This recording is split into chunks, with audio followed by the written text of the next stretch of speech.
As we move into the month of December, the last month of the year, let's look at some of the new fantasy and sci-fi releases releasing in the year of 2024. Coming out on December 3rd, we have Ardent, Violet, and the Infinite Eye. Now, I hadn't heard of this video until I was researching books for this video. I just saw the cover and thought, what is this? This looks like cyberpunk with Gundam elements. And while it is not listed as the sequel on Goodreads, I do think it's the sequel to August Kitco and the Mechas from Space.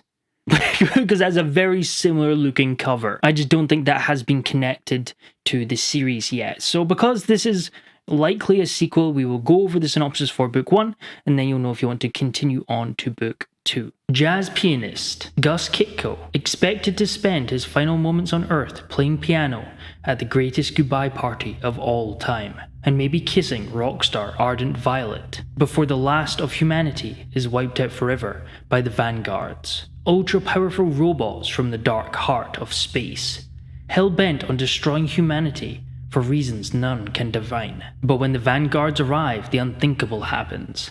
The mecha that should be killing Gus instead saves him.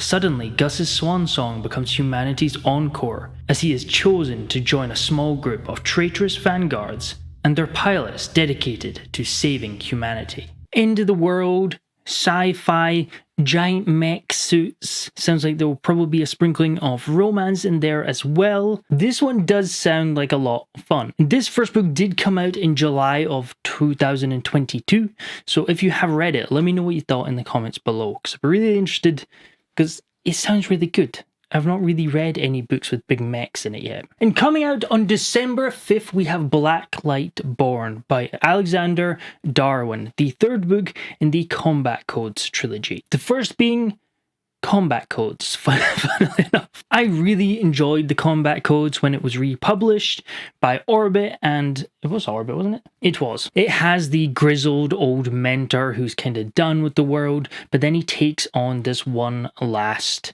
pupil to train up in how to fight. So it feels almost like a sci-fi Karate Kid. However, it has really interesting world building that I don't want to talk too much about, because you do learn a lot in the first book, but the end of the first book really skyrockets the series into something very unique and different that has me very excited to pick up the sequel, Griever's Blood, and now we also have the third book, Blacklight Born, coming out December 5th. In this world, political disputes are resolved by fights, by a country or a province putting forward a champion to fight another champion. Whoever wins gets the resource, the land, or whatever the dispute is about. So of course it has a lot of societal impact in that these fighters, these champions, are very important parts of society, and everybody kind of wants to be them and grow up to become this fighter for your country. So there is also a school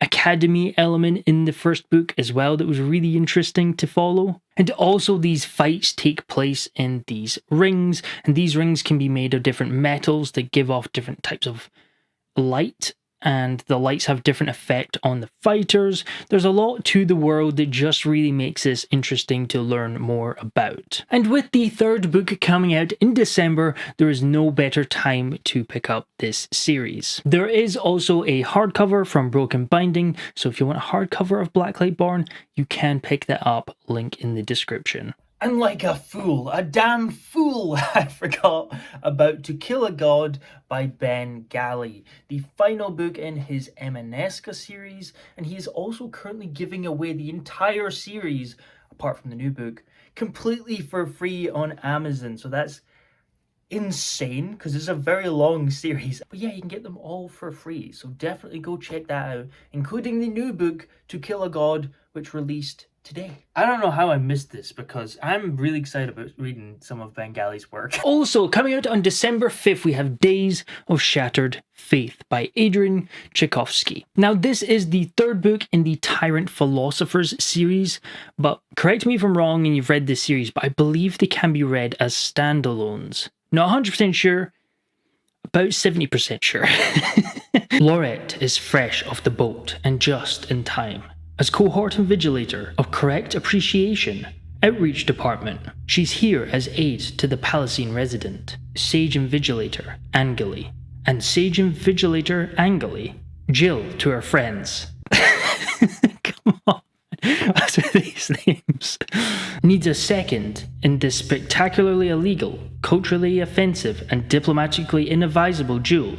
She must fight at midnight. Outreach, that part of the PAL machine that has to work within the imperfection of the rest of the world, has a lot of room for the illegal, the unconventional, the unorthodox. But just how much unorthodoxy can Jill and Laurette get away with?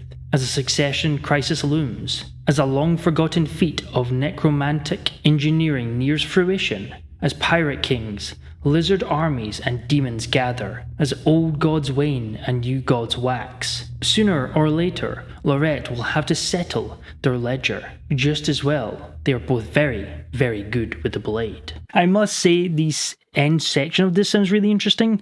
This idea of this department that can work slightly out with the law. And of course, it hits a lot of key terms at the end there that I think a lot of people will like. Pirate kings, lizard armies, demons, old gods and new gods. This series does sound incredibly unique and very deep. I think it's more of a sci-fantasy, especially with the term necromantic engineering.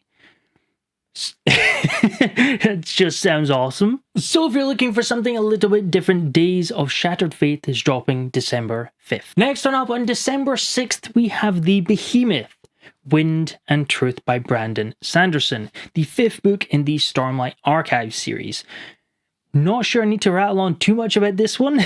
One of, if not the biggest modern day fantasy series, and I mean by page count as well as popularity. I think a lot of people are really hyped about this book, me included. So much so, I am currently panic reading Elantris and the Lost Metal at the same time to try and get them finished in time.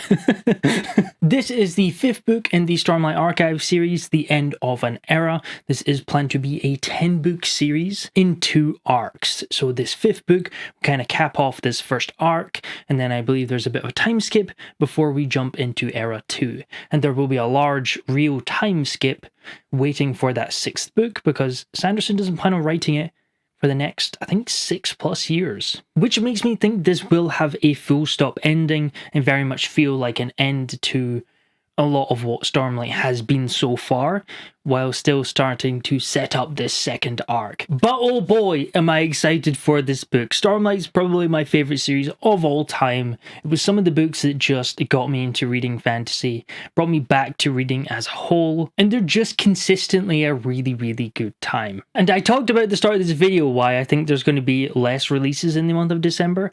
I think it's because of this. I think publishers looked at Wind and Truth releasing in December and thought, that's going to take up a lot of people's buying and a lot of their reading and also just being promotional as well. So I do think a lot of people are moving to either releasing earlier in November or pushing it into 2025. But this is one of my most anticipated reads of 2024, and I'm very, very excited to start this on Friday. And releasing on December 24th, we have Miss Amelia's List by Mercedes Lackey. The year is 1815. And an American, Miss Amelia Stonehold, has arrived in the Devon town of Axminster, accompanied by her cousin, Serena Mileva. She's brought with her a list to tick, find a property, investigate the neighbours, bargain for and purchase the property, staff the property, and possibly find a husband. But Amelia soon finds herself contending with some decidedly off-list trouble, including the Honourable Captain Harold Roughtower, whose eyes are fixed on her fortune. Little does Amelia know that his plans for her wealth extend far beyond refurbishing his own crumbling estate. They include the hidden Roman temple of Glycon, where something very old, very angry, and very dangerous still lurks.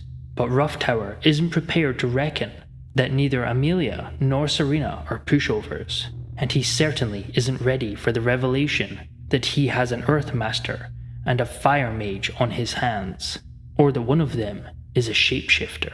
So this is a historical fantasy. It is a large series. I think this is the 17th novel in the magical alternate history Elemental Masters. However, they do read as standalone adventures and you can pick up any of them. And of course, Mercedes Lackey is a massive author in the space. She has released a ton of different books. So I'm sure the Mercedes Lackey fans are very excited about this new release. And also coming out on December 24th, we have the sequel to Iron Widow, Heavenly Tyrant. And I must say, this series has some really beautiful covers. Because this is a sequel, we will go over the synopsis for book 1, and then if you read that, you'll know if you want to continue on to book 2. When 18-year-old Zetian offers herself up as a concubine pilot, is to assassinate the ace male pilot responsible for her sister's death. But she gets her revenge in a way nobody expected. She kills him through a psychic link between pilots and emerges from the cockpit unscathed. She is labelled an Iron Widow, a much feared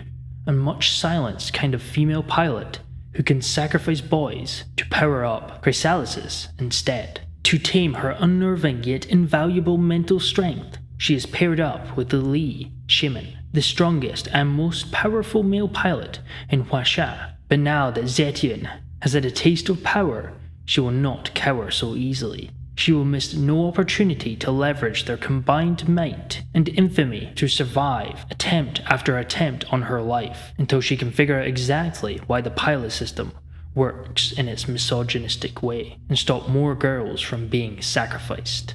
This sounds really interesting. This is another one with mechs. This is clearly the month for mechs.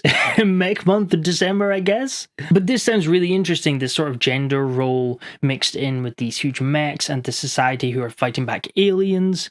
And I think it'll have a lot of societal impacts and a lot of themes that can really delve into that kind of setup. Plus, it's giant mechs fighting aliens. Who doesn't want giant mechs fighting aliens? So let me know in the comments below, what do you plan on reading in the month of December? Do you have any reads that you're desperate to get to before the end of the year? I have no idea how it's December already and I'm trying to cram in all the books that I said I was going to read. Which you can check out the 10 books I want to read before the end of the year right here in this video. Thank you very much for watching. Outro of Shattered Past. Days of Shattered Faith. Come on, Andrew, let's get the titles right.